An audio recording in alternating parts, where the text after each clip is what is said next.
How's it going, everyone? Terry here from the All Idol Podcast, and today I thought I'd share some stuff with you.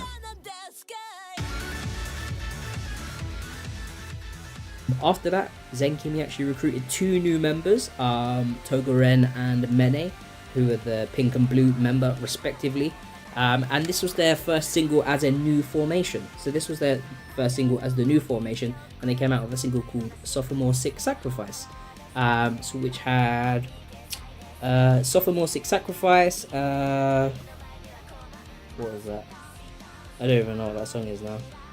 I didn't look, but yeah, I remember Sophomore Sick Sacrifice came out, and the MV for that, which I'm sure I'm already playing in the corner by now if you haven't figured that out, was awesome. Yeah, like they had super cool outfits in that, and it was like lightsabers or something. I remember some sort of picture with that. I'd have to go back and watch the MV now. It's been so long since I last watched it, but and that kind of like opening for that song was really powerful. I remember going, okay, Zenkimi are fine, you know, like they've got new members, and yeah, they're gonna be okay. And that was pretty interesting on that one there. Sophomore Sick Sacrifice.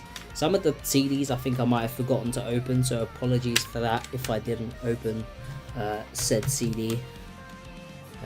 I shall try to reopen it. I don't know if I opened it, but that was the Animus Paradox album, which was their second album. So yeah, I've got the CDs out of order now, apologies. Up next we had their second single as the new formation, or new formation I guess you could say, with Togoren and Mene, and that was for Wagamama Shinsei Hominina, which is, I can't remember now, it's like humanoid, selfish, something. Yeah, there's them on the back there.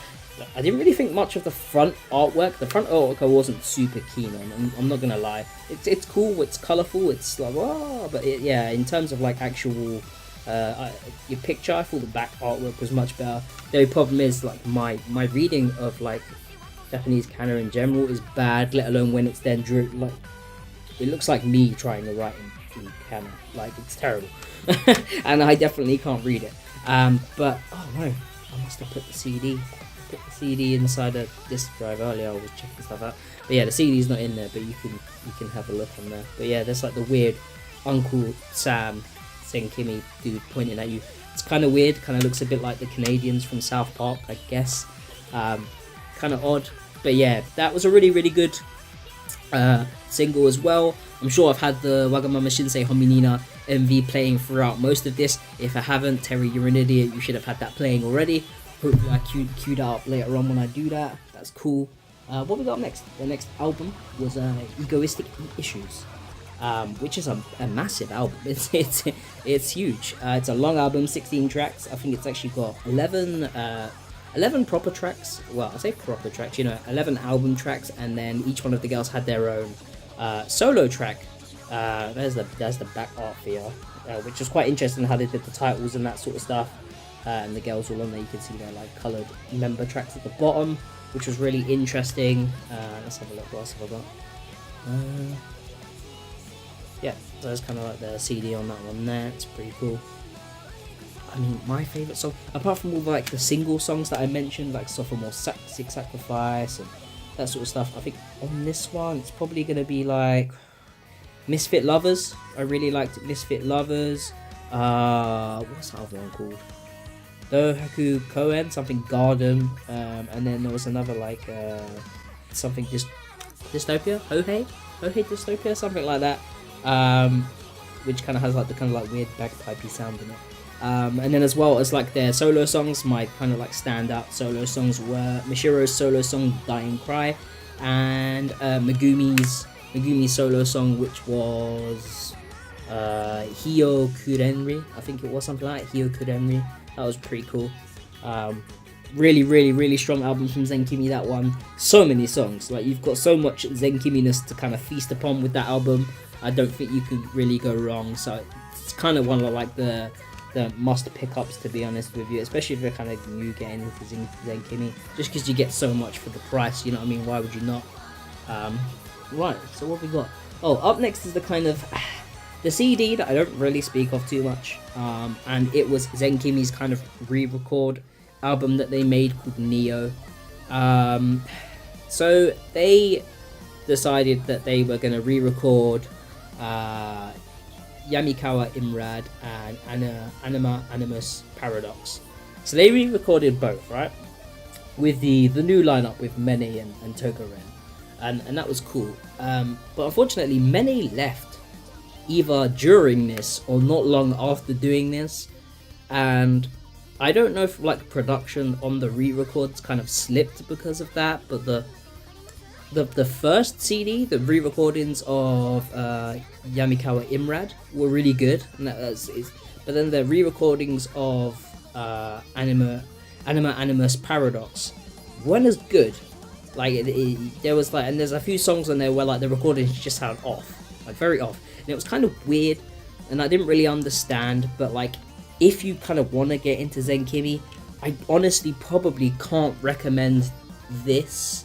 I'd love to, but I'd honestly probably recommend you get the actual original albums, just because it's a lot more true to form of what the music was actually like. They tried to up the production value on some of the songs, but it lost a lot of energy, and some of the songs vocally didn't come across because they didn't have Gomochi and Aza anymore. Yeah, so it's a weird one. It's actually quite a cheap CD, considering you get like 22 tracks or 23 tracks for like quite a cheap price. So I mean, if you really wanted to pick it up for the collection, I would say go ahead and get it. I mean, the artwork's cool, and you get 22 tracks. And I mean, if you'd never heard the old albums, maybe you wouldn't know any better. But if you've listened to the older stuff, the re-records on this, yeah, it just doesn't quite float my boat, unfortunately. But yeah, it's a shame. But yeah, so after Mene left, because Mene basically dipped out or left, graduated just after that, unfortunately, which is always a thing with Zenkimi. As soon as they release an album, expect something to happen, so it's never good. This was their kind of next this is their next single. I thought my recording stopped then, but it looks like it's still going. I didn't know if I was going to be able to do this in one take, so I apologize if I'm messing up here and there. Hopefully you guys are enjoying it. I'm just kind of muddling my way through because it's my first time doing one of these. I'm also probably not going to super edit it, and probably just try and do it in one shot, because I like to keep it natural for you guys. If I make mistakes, I make mistakes. I'm only human. Hopefully you guys enjoy it regardless. Which was for Sekirarararaiotto. Hopefully I've got the MV for that already up in the corner as soon as I mentioned it, because I'd rather not have any downtime on video clips and that sort of stuff in the corner. But yeah, this was kind of like when they brought out the kind of like weird ghosty kind of like images type thing that they had going on, and the girls kind of looked like magic girls, kind of like they had like this weird stuff floating around them and stuff like that. It was a weird release. The girls also still had their signature weapons, I guess you could say that, which is a thing that Zenkimi have always had from like the first ever, the Neo Jealous Meadow Chaos video, where they had weapons. I don't know, it's like a legacy thing. Even the new members end up getting given weapons, which is very weird. Let's have a look at the inside. Oh, I actually had a bonus from this one from Yotsu, which was like a signed Yotsu picture from the release with her in her like weird, I have no idea what's going on there. It's like her outfit's like she's transforming into something, I don't know. And then on the CD you've got them like with like angel wings. I don't know. It's an odd one. Zenkimi's artwork and CD stuff is always pretty amusing. Yeah, it's pretty amusing usually. But yeah, I forgot that was actually in there. That's cool. Thought I'd lost that. But yeah, no, Yotsu, you're safe. You're inside the case, which is probably where it always should be. But yeah, that had Sekirarararaiotto, and also, which I hopefully, like I said, is playing. And also had, was it Viral Labyrinth? I think it was Viral Labyrinth, or another song that I really liked.